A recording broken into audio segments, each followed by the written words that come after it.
La première application d'IFRS 16 représente souvent un vrai défi pour les groupes. Vous allez avoir de nombreux contrats à traiter, des calculs complexes, un risque d'erreur qui est élevé. Notre solution via Reportlease vous apporte une réponse simple et sécurisée.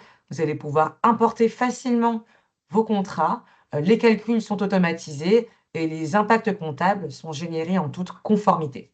C'est un véritable gain de temps pour vous et une façon d'aborder cette première application en toute confiance.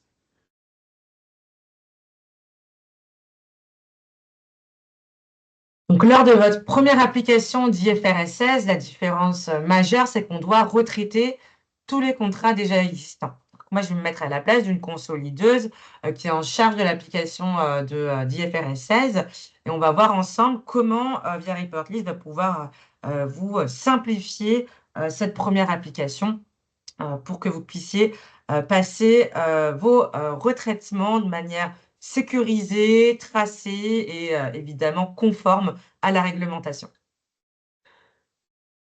Donc, dans un premier temps, évidemment, l'étape au préalable, le prérequis, c'est d'identifier tous vos contrats qui sont éligibles à IFRS 16. Et une fois que vous les avez identifiés, il va falloir les importer dans Via Reportlease. On va voir que c'est très simple. Avant de vous montrer comment importer, je vais vous montrer juste à quoi ressemble une fiche contrat dans la solution.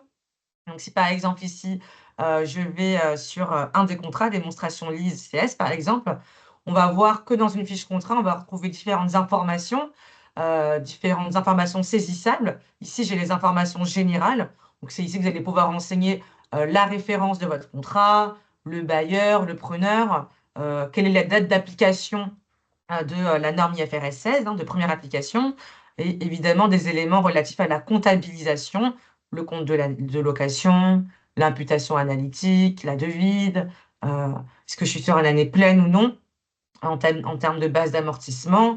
Est-ce que j'ai un mode de remboursement qui est, au décaissement ou linéarisé? Ici, vous allez également devoir saisir tous les éléments qui sont relatifs aux conditions initiales de la location. Donc évidemment, la date de première échéance, le type de loyer, un loyer certain, loyer avec, évolution périodique, plusieurs loyers certains. Hem, si vous avez des franchises aussi également, de l'indexation. Tout cela va être renseigné à cet endroit ici. Vous allez renseigner la catégorie de l'actif, hein, qui est loué également, s'il y a des coûts additionnels également. Et évidemment, le taux d'actualisation, si vous êtes sur un type de contrat de location simple.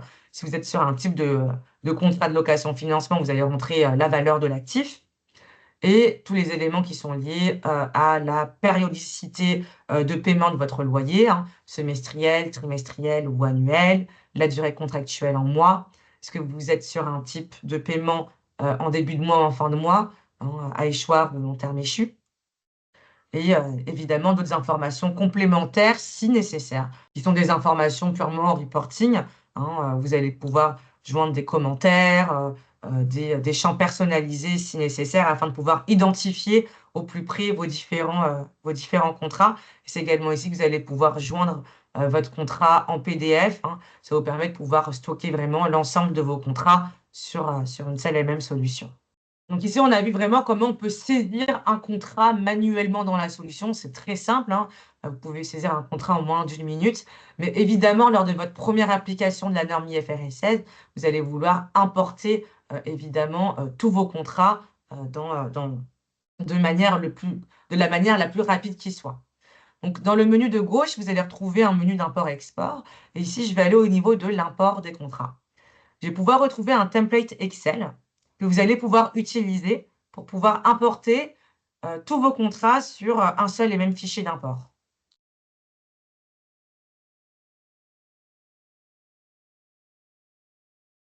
Donc ici, j'arrive sur ce fichier, de template. Je vais pouvoir retrouver une version en anglais et en français. Je vais garder que la version française en visible. Et ici, c'est très simple. Chaque ligne va correspondre à un contrat que vous voulez importer. Donc, si vous avez 50 contrats, vous aurez 50 lignes. 100 contrats, vous aurez 100 lignes différentes. Et sur les colonnes, vous allez tout simplement retrouver tous les champs qu'on vient de voir à l'instant sur la fiche d'un contrat. Vous allez retrouver tous les éléments qui sont disponibles dans la solution, hein. Vous allez avoir une première partie qui seront les informations générales. Donc, vous allez retrouver la référence, le code bailleur, le code preneur, les éléments qui sont liés à la comptabilisation, au type de remboursement de la dette. C'est ici que vous allez pouvoir indiquer votre norme applicable et quelle est votre date de première application. C'est vraiment tout ce qu'on a pu voir précédemment, tous les éléments qui sont liés à la condition initiale de la location.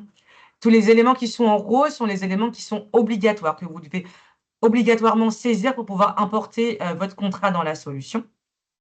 Et d'ailleurs, le fichier est assez bien fait car vous ne pouvez pas saisir tout et n'importe quoi dans la solution. Par exemple, ici, sur la base d'amortissement, je mets un chiffre incohérent, vous aurez un message d'erreur. Donc, vous êtes vraiment guidé et, dans la saisie de ce fichier. Également, vous allez pouvoir retrouver d'autres onglets comme les instructions, hein. Donc ici, vous allez vraiment pouvoir retrouver un onglet d'instructions qui vous permet de pouvoir savoir à quoi correspond chaque colonne de ce fichier. Donc, vous êtes vraiment guidé. Vous allez pouvoir retrouver également d'autres onglets vous indiquant les différents codes à devoir utiliser, par exemple ici pour les catégories d'actifs ou encore en ce qui concerne l'indexation.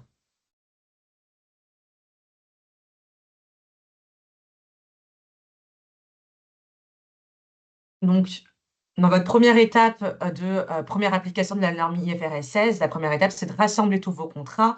Et c'est tout l'avantage de Via Reportlease, c'est que vous allez pouvoir importer directement depuis ce fichier Excel tous vos contrats, hein. Donc, l'outil harmonise automatiquement toutes les données et vous centralisez l'ensemble de votre portefeuille, hein, sur ce fichier Excel.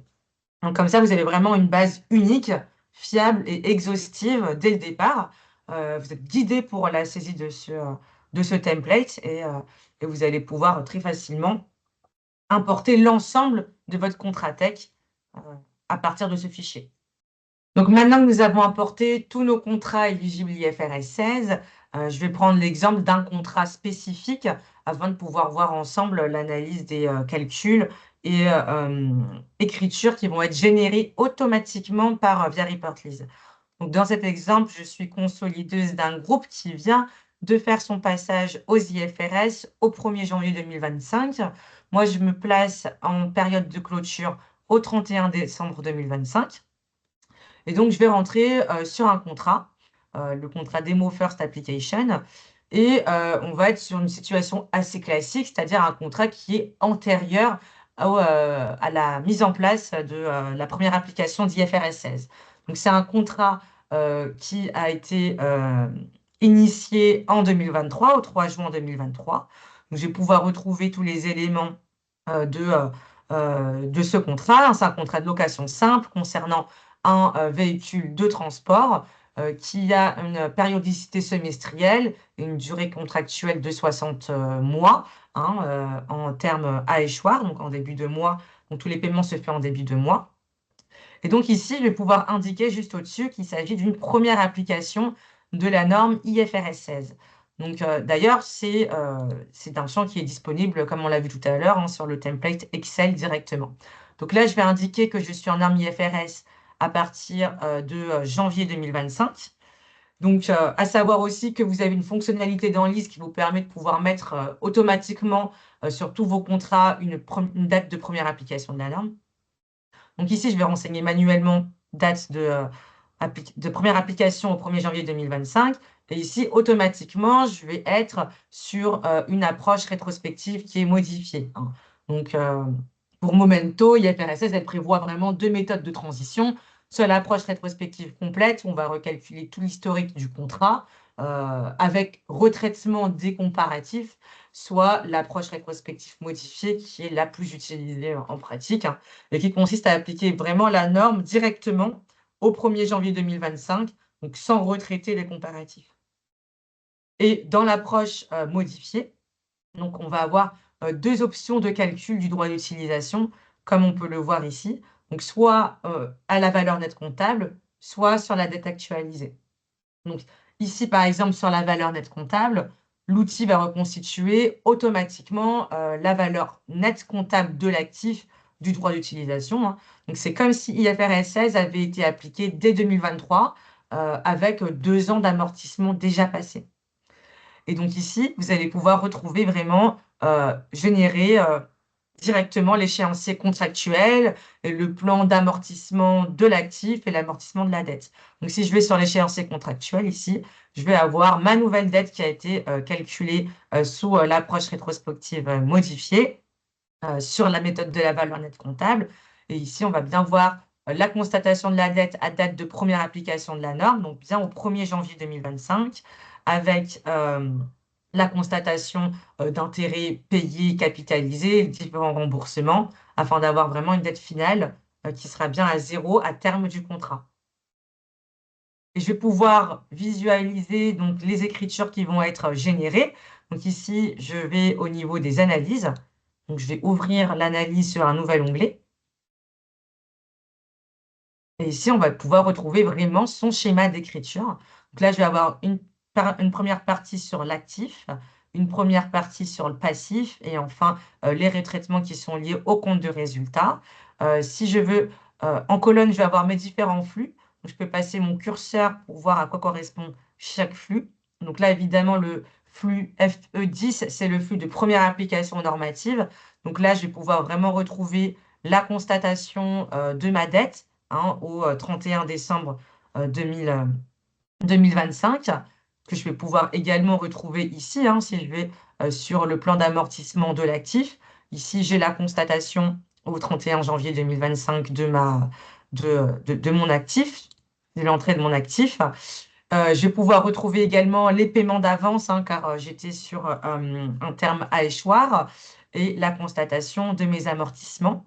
Tous les ajustements qui vont être passés, qui sont liés aux ajustements qui sont liés à la valeur nette comptable, donc les ajustements qui sont liés aux amortissements passés depuis 2023 sur la valeur de l'actif vont être passés en réserve, en écriture. Et puis ici, je vais pouvoir avoir le split entre ma dette non courante, ma dette courante, et évidemment les retraitements du compte de résultat, le retraitement du loyer, la constatation d'intérêt et de dotation sur amortissement.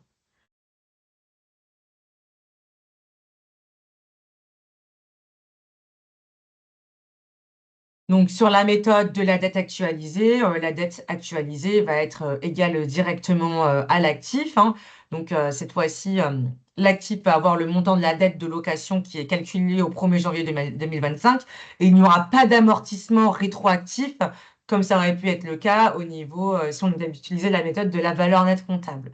Donc ici, je vais évidemment avoir, une valeur, de ma dette qui va identique avec, la méthode de la valeur nette comptable. En revanche, je vais avoir, une valeur de l'actif, hein, de mon droit d'utilisation, qui va être, différent, étant donné que, sur cette méthode de calcul, la dette actualisée est égale, à l'actif, au droit d'utilisation et donc on ne prend pas en compte les effets, de l'amortissement qui aurait été passé, entre le début du contrat et la date, de, de première application de la norme IFRS 16 et donc je vais me retrouver avec une VNC en date de clôture qui va être différente cette fois-ci.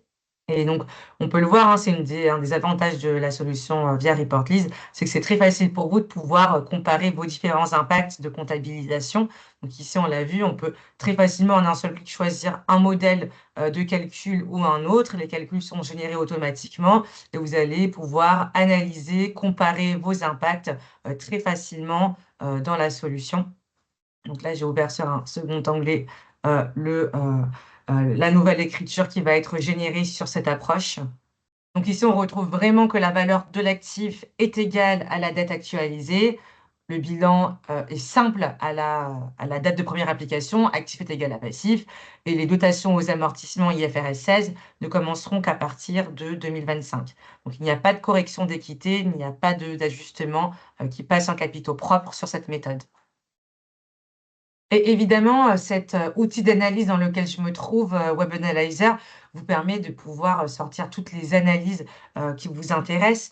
Ici, j'ai une vue sur un seul contrat, hein, le contrat Demo First Application, mais j'aurais pu vraiment avoir une vision, vraiment consolidée où je vais retriver, tous les contrats, sur, tous les preneurs, voilà, en version consolidée, c'est totalement possible. Vous avez également, la possibilité de pouvoir même filtrer sur l'option de transition. Est-ce que je suis en mode approche modifiée? Est-ce que je suis en full approach? Voilà, c'est totalement possible pour avoir une vision, consolidée et vous allez également avoir la possibilité, d'auditer, chacune des cellules qui se trouvent, dans la solution. Donc là, par exemple, si je veux auditer mon ouverture sur la valeur brute de mes actifs, eh bien, je vais pouvoir visualiser, de quoi est constituée, cette cellule. Donc j'ai vraiment toutes les informations que je souhaite pour pouvoir auditer avec, tous les contrats qui sont pris en compte, tous les preneurs, et cetera.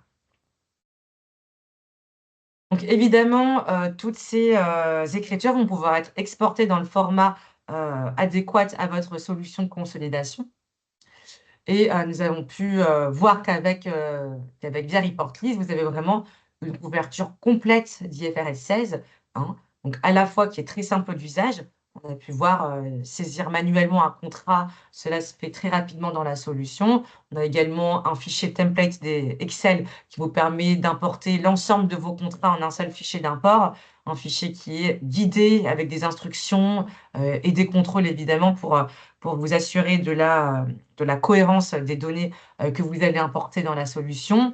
Vous avez vraiment une méthodologie qui est dédiée à la première application, d'IFRS 16. Chaque étape est tracée et auditable comme on a pu le voir et évidemment l'automatisation du traitement, des contrats, ça va évidemment sécuriser vos données, réduire le risque d'erreur et vous allez également, disposer d'un accompagnement méthodologique qui va vous permettre d'aborder votre transition, votre première application d'IFRS 16 en toute confiance.